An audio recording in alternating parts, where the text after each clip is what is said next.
Hi, I'm Dan. I'm the new library trustee and I have a problem. The board director and the chair think that I'm disorganized and disruptive at meetings. Yeah, right. It all started last week at the board meeting. I arrived a little bit late, 20 minutes or so. By the way, Oprah was really good. Anyway, at the board meeting, I ran into one of the reference librarians. She had a question about her schedule. She wanted to know why there were so many weekend days. So, I invited her into the meeting. I figured she could talk to the director and the board. Well, the board chair and the director didn't really want to discuss the personnel policies. But I insisted. Well, she didn't go away happy, and neither did I. Anyway, at the board meeting, it was already taking place. And so I'd missed a lot of it, and I had to ask them what was going on in the meeting. So I was wondering when they were going to talk about like the book budget and the personnel policies and everything else, right? When we finally got to the part about reviewing the personnel policies, I got so lost in reading the old policy that the director gave us at the previous meeting, I didn't even bring up the problems or questions I had until after the board voted to adopt the policy as written. Well, I wanted to learn how to behave in meetings, so I decided to call my Aunt Mary, because she'd been a library director for 30 years. Fine. I just hope it helps. Okay. All right. Well, you tell your mom hi when you talk to her. Okay. All right, dear. Bye-bye. I'm glad that Dan called us to ask for my help. Having been a library director, I know how hard it can be to run and participate in effective library board meetings. Now, Mary, Dan is exactly like your Uncle Al. He's the poster child for your entire family. And once again, I have to remind you that uncle is the operative word here. Just like a man, once he gets a notion in his mind, it's damn the torpedoes, full speed ahead. Anyway, I told Dan that the regular library board meetings are the main tool that the library board uses to make progress on any of the business that needs to be addressed.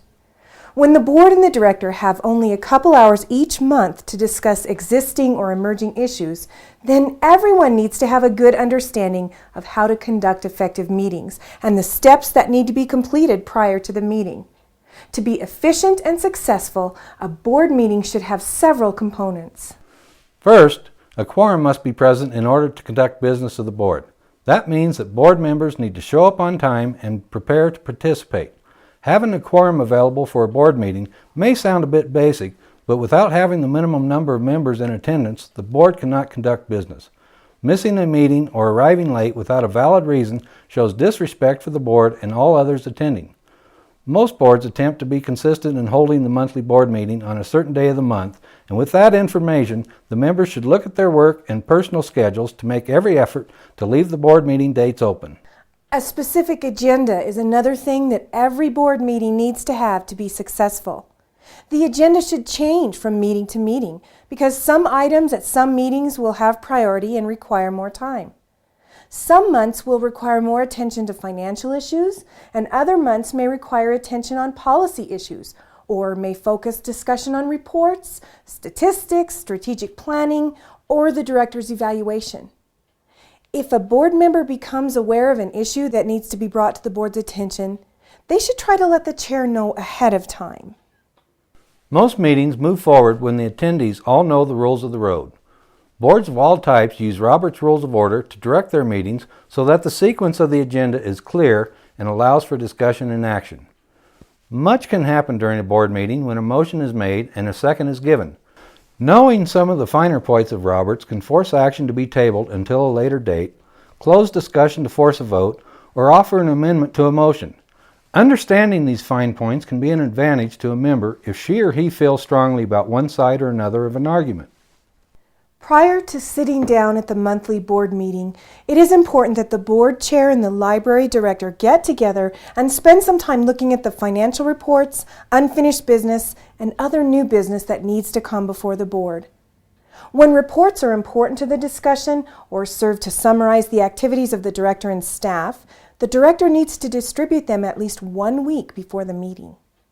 And I told Dan that having the documentation is not enough.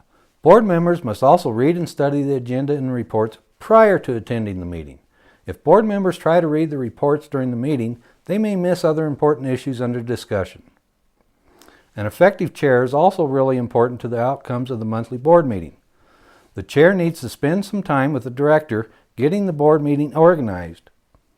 At the meeting, the chair needs to encourage all the members to discuss the topics on the agenda. Sometimes the chair may need to pull a few teeth to generate discussion, but just one comment from a member can add a new perspective to policies, planning, or budgeting. These comments need to be encouraged. The board chair will probably have more information on any discussion topic having visited with the director before the meeting, but must remember not to dominate the discussion, but rather facilitate discussion among the members. And when it is time to vote on a motion, the chair should maintain a neutral position and only cast a vote when the vote will break a tie. The chair can also be the last vote to create a tie. Again, knowing Robert's Rules of Order can make for an advantage. One thing to remember is that when a decision is reached in a board meeting that is not unanimous, it is important that the board takes time to regroup and come to an agreement on the decision for public announcements. I told Dan that the board should always speak with one voice on every decision. Yes, free speech exists, but one or two members going to the media stating their opposing view does not help the board or the director move forward. And when statements have to be made to the media, the board chair is the person who should be serving as the spokesperson. I also told Dan to remember that the director is the person to make the decision about which staff attend the board meeting and how they participate in presentations and discussions. Questions should be asked to the director, and she can comment and refer the balance of the question to the expertise of the staff. Staff members should not attend the meeting without being asked or to complain about issues that the board, by its policies, has asked the library director to manage. We are glad that Dan called us to discuss how he can better participate in his meetings. We only hope that he will listen to our suggestions, and we'll record Oprah to view after the meetings. Well, after talking to Jack and Mary, I felt kind of bad about my performance as a library trustee. However, I know I can do better in the future. First of all, I promise to arrive at the meetings on time and be better prepared. I'm also, where is it?